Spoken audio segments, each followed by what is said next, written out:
Namaskar, मेरो नाम विष्णु विचार. And hello everyone, good evening. Today I'm going to do one presentation on the topic of creating audio learning materials. This my presentations on the based on like podcast and voice tools. So and after my presentations, we will also explore the one audio creating tools. Okay.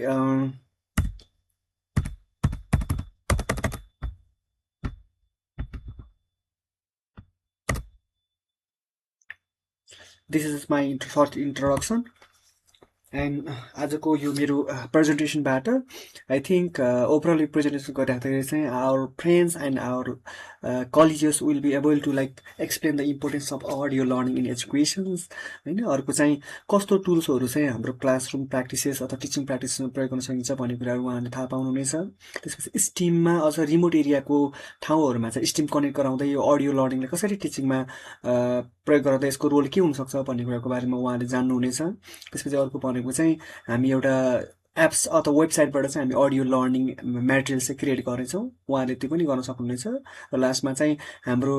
यो मेटेरियल्सहरू audio learning मेटेरियल्सहरू बनाउँदाखेरि चाहिँ के कस्तो च्यालेन्जेसहरू र कस्तो त्यो च्यालेन्जहरूलाई tackle गर्न कस्तो सोल्युसनहरू हामीले बनाउन सक्छौँ भन्ने कुराको बारेमा पनि उहाँहरूले सिक्नुहुनेछ भन्ने मैले आशा राखेको छु. सो मेरो त्यो अब्जेक्टिभ्समा रहेर आजको मेरो प्रेजेन्टेसन्स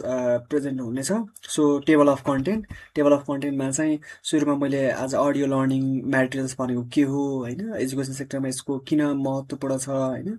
अनि त्यसपछि यसको डेमोन्स्ट्रेसन हामी गर्छौँ. त्यसपछि अब यो अडियो लर्निङ मेटेरियल्सको च्यालेन्जेस सोल्युसन्सहरू के हुनसक्छ होइन, अनि then I will in my presentation through the like conclusion. First तपाईँहरूले आफ्नो भ्यू राख्न सक्नुहुन्छ. तपाईँले कहिले सुन्नुभएको थियो यो अडियो लर्निङ मेटेरियल्स भनेको र के तपाईँले आफ्नो क्लासरुममा अडियो लर्निङ मेटेरियल्सहरू चाहिँ प्रयोग गर्नुभएको छ? कुनै उदाहरण छ होइन, कुनै एउटा उहाँ तपाईँहरूको इक्जाम्पल छ भने चाहिँ तपाईँले च्याट बक्समा राख्न सक्नुहुनेछ, अथवा अहिले एकछिनपछि आफ्टर दि यो my presentations you can share also. First there is one introduction audio learning materials.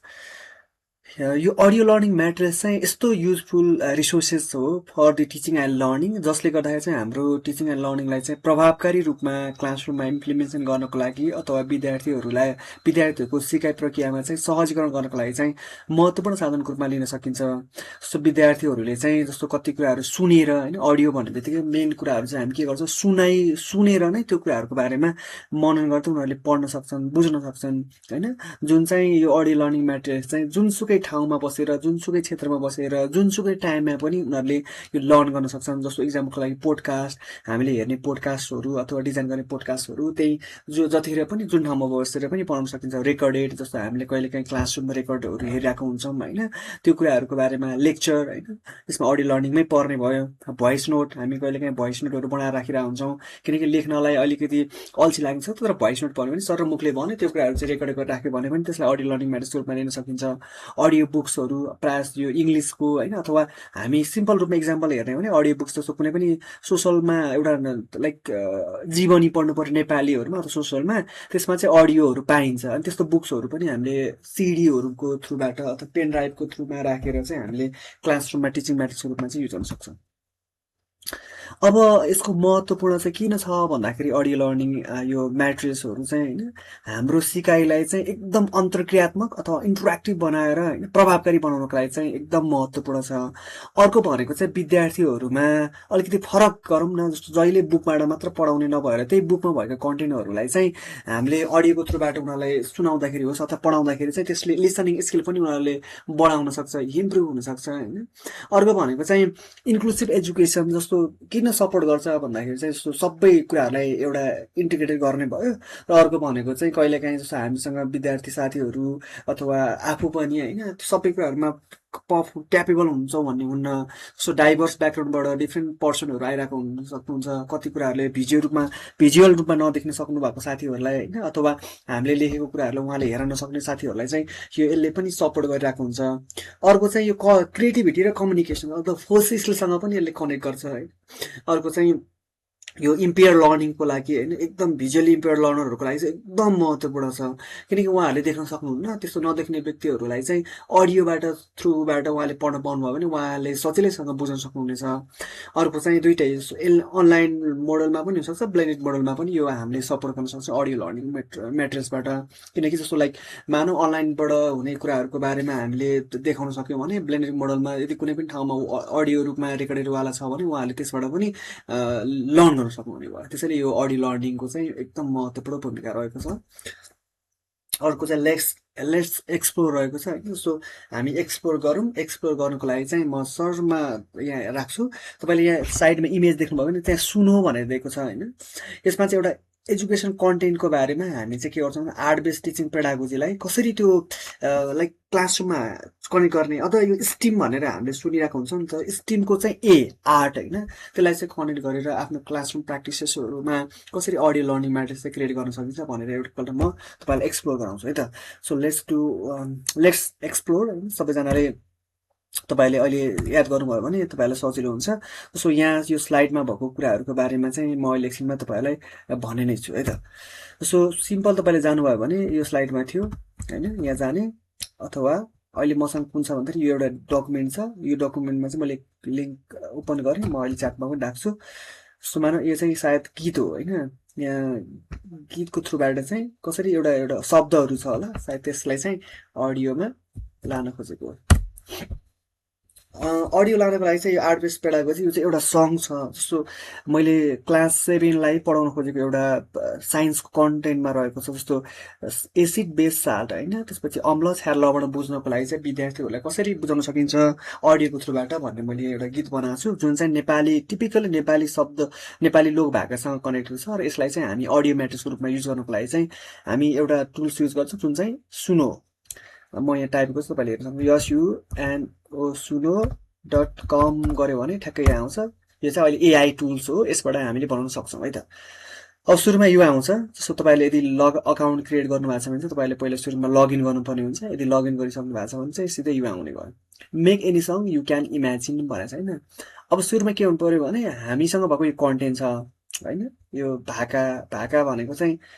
यो हाम्रो गोर्खा मनका मना भन्नेवाला छ त्यो भाकामा मैले बनाउन खोजेको वाला टाइपको गीत हो अब यसले कस्तो बनाउँछ हेरौँ है त सो यहाँ हामीले प्रम्प्ट दिन सक्छौँ मेक वान नेपाली सङ भने भन्ने अनि त्यसपछि यो दिने यो मैले यहाँ के गरेँ पेस्ट गरेँ अब हेरौँ है त्यसले के गर्दछ बनाउँछ कि बनाउँदैन हेरौँ अब यसलाई क्रिएट गरिदिउँ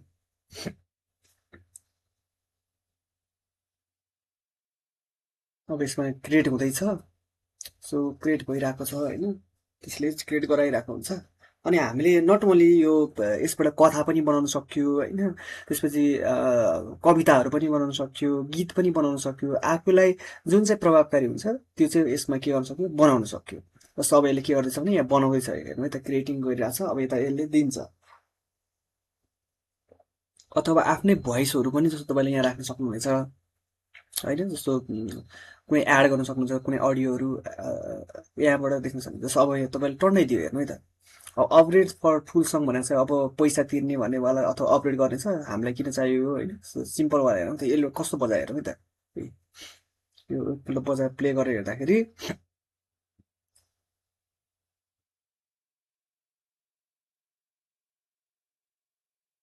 ल अब बज्छ है त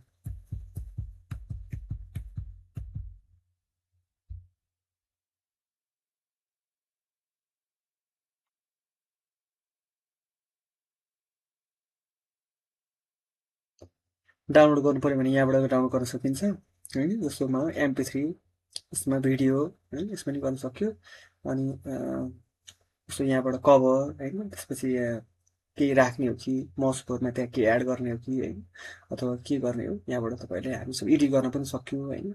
कट गरी यति हटाउने यति राख्ने भन्ने कुराको बारेमा त्यसपछि यसबाट सबै कुराहरू एडजस्ट हेर्न सकिन्छ जस्तो रिमिक्सको रूपमा बनाउने हो कि है कसो राख्ने रिमिक्स बनाउँदाखेरि कहिले काहीँ त्यो डिजेवाला हुन्छ नि त्यस्तो खालको बनाउन पनि यसबाट दिने भयो सो यसरी चाहिँ हामीले के गर्न सक्छौँ भन्दाखेरि कुनै पनि क्लासरुममा हाम्रो टिचिङ मेटेरियल्सको रूपमा चाहिँ लान सक्छौँ यो जस्ट वान इक्जाम्पल हो जस्तो मैले यहाँ विद्यार्थीहरूलाई अम्ल छाड लवणको बारेमा बुझाउनुको लागि चाहिँ बनाएको गीत हो सो यहाँ आई थिङ्क प्ले हुन्छ होला अब लेट्स प्ले त ट्राई गरौँ सुन्नुभयो भने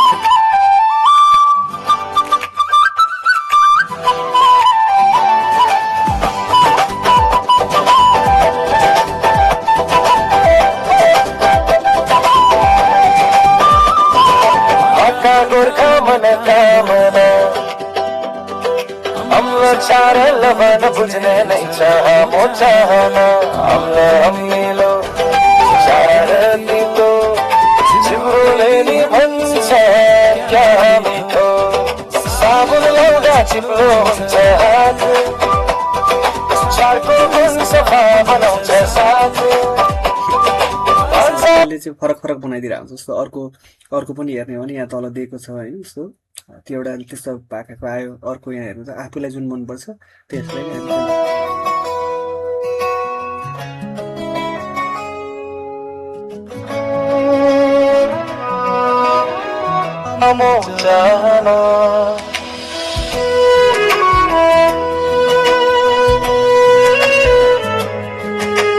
गोर्खा मन कामना ऐसी बेसौत बुझने नहीं चाहमो चाहना अम्ल छाड लवण बुझो दैनिक जीवनमा यसरी चाहिँ हामीले के गर्न सक्छौँ भन्दाखेरि कुनै पनि म्युजिकको थ्रुबाट अडियोको थ्रुबाट हामीले क्लासरुममा विद्यार्थीहरूलाई पढाउन सक्छौँ यसले चाहिँ के देखाउँछ भन्दाखेरि एउटा क्रिएटिभिटी देखाउँछ टिचरको होइन जसले गर्दाखेरि चाहिँ आई थिङ्क त्यसले गर्दाखेरि पनि विद्यार्थीहरूमा लर्निङ एटिट्युड होइन लर्निङमा एकदम इफेक्टिभनेस देखाउन सक्छ सो यसरी चाहिँ हामी गर्न सक्छौँ है त तपाईँहरूले कुनै पनि आफ्नो कन्टेन्ट त्यसरी राख्न सक्नुहुन्छ सो ठ्याक्कै यो sunoyo.com सर्च गर्ने त्यसमा गएर तपाईँले आफ्नो कन्टेन्ट राख्नु भन्ने बित्तिकै त्यहाँ देखाउँछ नट ओन्ली कन्टेन्ट त्यो चाहिँ आफ्नै क्रिएटिभिटी त्यहाँ राखेर तपाईँले त्यो जस्ट जेनेरेट गर्न सक्नुहुन्छ अथवा होइन प्र्याक्टिकल गर्ने अथवा कस्तो दिएर चाहिँ एक्सपेरिमेन्ट गर्नुहुन्छ भने तपाईँहरू आफैले प्रम्प्ट राम्रोसँग दिनुभयो भने ऊ आफैले बनाइदिन्छ सो अब जस्तो हामी एज एन एजुकेटर रिमोट एरियामा काम गरिरहेछौँ भने कि यो रिमोट एरियामा अडियो लर्निङ मेटेरियल्स कतिको प्रभावकारी हुन्छ किन महत्त्वपूर्ण छ भन्ने कुरालाई म यहाँ जोड्न चाहन्छु जस्तो मानौँ म रामेछापमा छु रामेछाप चाहिँ अलिकति रिमोट एरियाको रूपमा चिनिन्छ म बसेको ठाउँ यो ठाउँमा त जस्तो विद्यार्थीहरूमा बुक मेथडबाट होइन अथवा लेक्चर मेथडबाट मात्र पढाइ भइरहेको अवस्था हुन्छ तर हामीले आफ्नो टिचिङ प्र्याक्टिसेसहरूमा स्टिमलाई कनेक्ट गराउँदै होइन अथवा यस्तो अडियो लर्निङ मेटेरियल्सहरूलाई अथवा युनिकनेस देखायौँ हाम्रो टिचिङ प्र्याक्टिसेसमा भने विद्यार्थीहरूमा अलिकति नयाँपन देखिन सक्छ र उनीहरूको सिकाइमा पनि के गर्न सक्छ भने यसले प्रभावकारी भूमिका निर्वाह गर्न सक्छ यसमा चाहिँ जस्तो मानव डिस्टेन्स लर्निङलाई यसले सपोर्ट गर्न सक्छ होइन अनि एकदम लो कस्ट टिचिङ मेथडहरू जस्तो अहिले तपाईँले हामीले टिचिङ मेथड किन्नै परेन मेटेरियल्स किन्नै परेन तर हामीले यो फ्री आएको टुल्सलाई चाहिँ युटिलाइज गर्न सक्यौँ भने त्यसबाटै यो गर्न सकिन्छ भने टिचिङ मेथडहरू बनाउन सक्यो होइन रिसोर्सहरू युज गर्न सक्यो एकदम यो जस्तो अहिले मैले बनाएको गीत डाउनलोड गरेर सबैलाई पठाउन पनि मिल्छ होइन घरमा बसेर सुन्न पनि मिल्यो क्लासरुमै गएर प्र्याक्टिस गर्नुपर्छ भन्ने छैन होइन मोबाइल फोनहरूमा सेभ गरेर पछि अरूलाई सुनाउन पनि मिल्यो त्यसरी गर्न मिल्छ अरूको चाहिँ हाम्रो जस्तो ग्रामीण भेगमा कस्ट एकदम धेरै लाग्ने भएकाले अथवा रिसोर्सेसहरू अभाइलेबल नभएको कारणले गर्दाखेरि टिचिङ मेटेरियल्सहरू पेपरहरूमा प्रिन्ट गर्न नसकिन सक्छ त्यसको लागि चाहिँ हामीले यस्तो अडियो लर्निङ मेटेरियल्सबाट चाहिँ हामीले क्लासरुममा प्रिपेयर भएर टिचिङ गऱ्यौँ भने चाहिँ आई थिङ्क यसले हाम्रो रिमोट एरियातिर चाहिँ झन् सपोर्ट गर्छ जस्तो मलाई फिल हुन्छ अर्को भनेको चाहिँ यो रिमोट एरियामा धेरै जस्तो विद्यार्थीहरूलाई अलिकति आर्ट बेसबाट गरायो भने उनीहरूको चासो हुनसक्छ रुचि हुनसक्छ त्यसैले यो मेथड अप्नाउन सक्यो भने चाहिँ आई थिङ्क टिचिङ प्रभावकारी हुनसक्छ अर्को रहेको छ यसको बेनिफिट चाहिँ के छ त भन्ने कुराहरूको बारेमा छ होइन जस्तो यहाँ हेर्ने हो भने टिचरको लागि बेनिफिट भने इनोभेटिभ टिचिङ मेथड यसलाई चाहिँ एकदम आफू युनिक छु र टिचिङमा चाहिँ अलिकति इनोभेटिभ वेबाट पढाउन खोज्छु र अहिले 21st सेन्चुरी भन्छ त्यसको लागि चाहिँ गर्न खोज्छु भने मोडर्न पेडागोजिकल एप्रोचबाट युज गर्ने हो भने यो चाहिँ एकदम टिचरको लागि बेनिफिट छ होइन अर्को भनेको चाहिँ इजी कन्टेन्ट डेलिभरी सजिलैसँग अघि नै तपाईँले हेर्नुभयो त्यो सुनो एआईमा चाहिँ मैले बनाएको इजी कन्टेन्ट हो सजिलैसँग उसले गीत बनाइदियो होइन जसले गर्दाखेरि अम्ल छाया लवणको बारेमा विद्यार्थीहरूले सजिलैसँग बुझ्न सक्ने भयो त्यस्तो बनाउन सक्यो भने अर्को चाहिँ रियुजेबल लर्निङ मेटेरियल्स जस्तो मैले अहिले बनाएको गीत त मैले 2 वर्षपछि त्यही सब्जेक्ट कन्टेन्ट भइराख्यो भने पनि विद्यार्थीलाई सेभ गरिराखेको छ भने त्यो पढाउन सक्यो। सो त्यो एकपल्ट प्रयोग गरिसकेपछि फेरि पनि के भन्छ अरू अपकमिङ फ्युचर क्लासहरूमा पनि हामीले प्रयोग गर्न सक्छौँ। अर्को चाहिँ फर स्टुडेन्ट्सको रहेको छ भने फर स्टुडेन्टको लागि चाहिँ फ्लेक्सिबल लर्निङ, उनीहरूले आफ्नो आफूले जतिखेर पनि एनी टाइम एनीवेयर भने जस्तै जसरी पनि उनीहरूले के गर्न सके पढ्न सके अथवा थाहा पाउन सके। अर्को चाहिँ के हुन्छ भने उनीहरूको त्यो इन्गेजमेन्टलाई बुस्ट गर्न सक्छ होइन, एक्टिभ पार्टिसिपेसन हुनसक्छ। किनकि कहिलेकाहीँ विद्यार्थीहरूलाई सधैँ बुक पढाइरह्यो भने दिक्क लाग्न सक्छ, अल्छी लाग्न सक्छ। तर कहिलेकाहीँ ल आज चाहिँ हामी कथाको माध्यमबाट पढ्ने, आज हामी गीतको माध्यमबाट पढ्ने भन्यो भने उनीहरूको चाहिँ लर्निङ इन्गेजमेन्ट बढ्न सक्छ। त्यसले गर्दाखेरि चाहिँ त्यो रिजल्टमा पनि अथवा उनीहरूको लर्निङ त्यो एबिलिटी पनि अथवा लर्निङ एटिट्युड पनि एकदम हाई हुनसक्छ होइन। अर्को चाहिँ एकदम इन्डिपेन्डेन्ट रूपमा उनीहरूले गर्न सक्छन्, एकाडेमिक ग्रोथ हुनसक्छ त्यसले गर्दाखेरि होइन। अर्को भनेको चाहिँ बेटर लिसनिङ एन्ड अन्डरस्ट्यान्डिङ, त्यसले गर्दाखेरि चाहिँ एकदम त्यो कम्प्रिहेन्सिभ टपिकहरू पढ्नको लागि बुझ्नको लागि पनि यसले के गर्न सक्ने भयो, सम हेल्प गर्ने भयो है त। त्यसैले यो एजुकेसनल बेनिफिट्सको लागि टिचर र स्टुडेन्टको लागि दुवैको लागि फाइदाजनक छ। अब च्यालेन्ज एन्ड सोल्युसन छ ल, यति धेरै फाइदा पनि छ। तर अब यसको च्यालेन्जेस के हुनसक्छ भन्ने कुराको बारेमा मैले यहाँ राखेको छु होइन। जस्तो तपाईँले हेर्ने हो भने यहाँ पहिलो सुरुमा चाहिँ एकदम पोअर इन्टरनेट भयो भने के हुनसक्छ भन्दाखेरि त्यसको सधैँ त्यो यो त अनलाइनबाट बनाउने भयो नहुनसक्छ। त्यसैले अब यसको लागि सोल्युसन के हुनसक्छ भन्दाखेरि अफलाइन अडियो सेयरिङ। जस्तो के हुनसक्छ भने त्यो कन्टेन्टहरूलाई चाहिँ डाउनलोड गरेर राख्ने अनि अफलाइनको रूपमा सेभ गरेर राखेर हामीले के गर्न सक्छौँ, त्यो कन्टेन्ट सेयर गर्न सक्छौँ। अथवा जस्तो अहिलेको सुनो एआईबाट भयो, तर नत्र हामी आफैले मोबाइलमै आफ्नो रेकर्ड गरेर पनि प्रयोग गर्न सक्यो। र ल्याक अफ डिभाइस होइन, जस्तो डिभाइसहरू हुन्न नि त, त्यो च्यालेन्ज हुनसक्छ। जस्तो हार्डवेयर एबिलिटीहरू नहुनसक्छ विद्यालयहरूमा। तर के चाहिँ गर्न सकिन्छ भन्दाखेरि जस्तो प्रत्येक विद्यार्थीहरूलाई कम्प्युटरमा आफैले जेनेरेट गर्न त गाह्रो हुनसक्छ अथवा उनीहरूले सुन्न पनि गाह्रो हुनसक्छ। त्यसैले ग्रुप लिसनिङ एक्टिभिटिजहरूलाई जोड दिन सक्यो भने झन् यसलाई यो च्यालेन्जहरूलाई सोल्युसनमा बदल्न सकिन्छ। अर्को चाहिँ ब्याकग्राउन्ड नोइज। यसले चाहिँ के हुन्छ भने त्यो जस्तो ब्याकग्राउन्ड नोइज भयो भने त्यसको साउन्ड अरू फरक पर्न सक्छ अथवा डिस्ट्र्याक्ट हुनसक्छ होइन। त्यसले गर्दाखेरि चाहिँ यसमा एकदम रेकर्डहरू गर्दाखेरि होस् अथवा बनाउँदाखेरि चाहिँ एकदम शान्त वातावरणमा हामीले बनाउन सक्यो भने यसलाई अडियो क्वालिटीलाई चाहिँ इम्प्रुभ गर्न सकिन्छ र त्यसले चाहिँ वास्तविक नतिजा देखाउन सक्छ। अर्को भनेको चाहिँ टेक्निकल स्किल्स। कहिलेकाहीँ प्रोपर हाम्रो टेक्नोलोजी सम्बन्धी प्रपर स्किल एन्ड नलेज नहुँदाखेरि पनि हामीलाई त्यो ब्यारियर्सहरू देखा पर्न सक्छ। त्यसको लागि चाहिँ के गर्नु पऱ्यो भने सिम्पल टुल्सहरू जस्तो हार्ड टुल्सहरू प्रयोग गर्न खोज्यौँ भने चाहिँ अलिकति गाह्रो हुन्छ। तर सिम्पल टुल्सहरू प्रयोग गर्दै जाने हो भने चाहिँ आई थिङ्क यो अडियो लर्निङ मेटेरियल्सहरू चाहिँ क्रिएट गर्न सकिन्छ। अहिले त जति भयो पनि हामीले अडियो लर्निङ मेटेरियल्स टुल्सहरूको लागि त जति पनि रिसोर्सहरू अभाइलेबल हुन्छन् त्यसलाई चाहिँ एक्सप्लोर गरेर बनाउन सक्यो भने चाहिँ I think it will be a better for our teaching practices. यति भन्दै कन्क्लुजनमा चाहिँ मैले के भन्न चाहेँ भने जस्तो एक्म्यानले एउटा भनेको छ कि जस्तो यो अडियो लर्निङ म्याट्रिक्सले चाहिँ विद्यार्थीहरूको होइन जस्तो लर्निङ चाहिँ इन्हान्स गरिरहेको छ होइन। अनि मोर इन्गेजिङ पनि हुन्छ र अर्को एसेसेबल र फ्लेक्सिबल, एकदम सजिलो पनि हो। जस्तो सजिलोसँग पाउन सक्यो र अर्को के हुने भयो फ्लेक्सिबल रूपमा हुने भयो। जस्तो घरमा पनि गर्न सक्ने भयो, विद्यालयमा बाटो हिँड्दा पनि प्रयोग गर्न सक्ने भयो होइन। अनि यसले चाहिँ जस्तो यो 4C स्किल्सहरूलाई चाहिँ एउटा यसले प्रमोट गर्छ होइन। अहिले चाहिँ विद्यार्थी 4C स्किलको थ्रुबाट विद्यार्थीहरूको होलिस्टिक डेभलपमेन्टको लागि पनि यसले सपोर्ट गरिरहेको हुन्छ होइन। अनि हाम्रो टिचरहरूलाई चाहिँ यसले इनोभेटिभ वेबाट चाहिँ ट्रान्सफर्मेटिभ वेमा होइन आफ्नो टिचिङ प्र्याक्टिसहरू लेसन इम्प्लिमेन्टेसन गर्नको लागि चाहिँ यसले सपोर्ट गरिरहेको हुन्छ। सो अझ यो इन्भाइरोमेन्टलाई क्रिएट गर्दै होइन जस्तो लर्निङ इन्भाइरोमेन्ट क्रिएट गर्नको लागि होइन अथवा एकदम के हुन्छ होला भन्ने कुराहरूको बारेमा विद्यार्थीको उत्सुकताहरू परिपूर्ति गर्नको लागि मेट्नको लागि चाहिँ यो अडियो लर्निङ मेटेरियल्सले एकदम महत्त्वपूर्ण भूमिका खेलिरहेको हुन्छ। सो यो चाहिँ मेरो की टेकअवे रहेको छ। जस्तो फर्स्टमा मैले जस्तो audio learning materials are useful in remote area and blended learning. यो रिमोट एरियाको लागि एकदम महत्त्वपूर्ण रूपमा प्रयोग गर्न सकिन्छ। अर्को भनेको चाहिँ एकदम flexible education, anywhere and any time use गर्न सक्यो होइन। अर्को चाहिँ यो पोडकास्ट होइन भोइस टुल्सहरूले चाहिँ विद्यार्थीहरूको लर्निङ इन्गेजमेन्टमा पनि यसले लर्निङ इन्गेजमेन्ट गराउँछ होइन। अर्को चाहिँ यो STEM education can be enhance through the creative audio activities. So अघि नै मैले सङ बनाएँ होइन, पोइम बनाउन सक्छु होइन अथवा यो इन्क्वायरी गर्न सक्यो होइन। यो स्टिमको कम्पोनेन्ट्सहरूको उनीहरूको एप्रोचहरूलाई चाहिँ इन्टरलिलेटेड गऱ्यो भने चाहिँ त्यसले चाहिँ यो एकदम क्रिएटिभ अडियो लर्निङ एक्टिभिटिजलाई प्रभावकारी बनाउन सक्छ। अर्को भनेको चाहिँ हामीले प्रयोग गर्ने सिम्पल सामान्य युज टुल्सहरूले होइन हाम्रो टिचिङ प्र्याक्टिसेसलाई चाहिँ इनोभेटिभ र इन्टरेक्टिभ बनाउन पनि सपोर्ट गर्न सक्छ। सो यो चाहिँ मेरो रिफरेन्सेस अथवा एनेक्स रहेको छ। तपाईँहरूले यसबाट पनि मैले कहाँबाट ल्याएँ अथवा कुन प्रयोग गरेँ भने तपाईँले जान्न सक्नुहुनेछ। So this much from my side. So if you have any questions or queries, you can ask me. Thank you.